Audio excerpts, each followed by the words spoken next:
सच्ची तू या मैं झूठा हुण की करना तेरे नाल ही मैं बैठा हुण की करना तेरी आंखों मेरे को खुद ही समझ जाना अब से ना निकला जो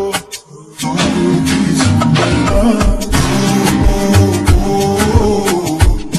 मैं भी तो मजबूर तुझसे मेरी गल सुने थे बैठो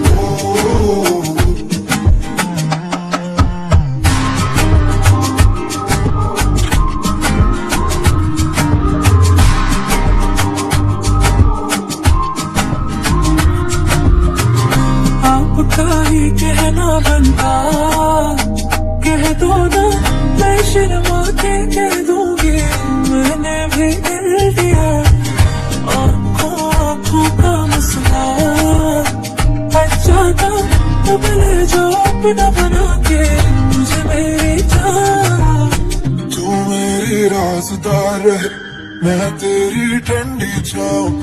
तू देखे फासला गए वापस आ जाओ क्योंकि तू गीता में मजबूर कहना बहुत तुझसे मेरी गल सुने थे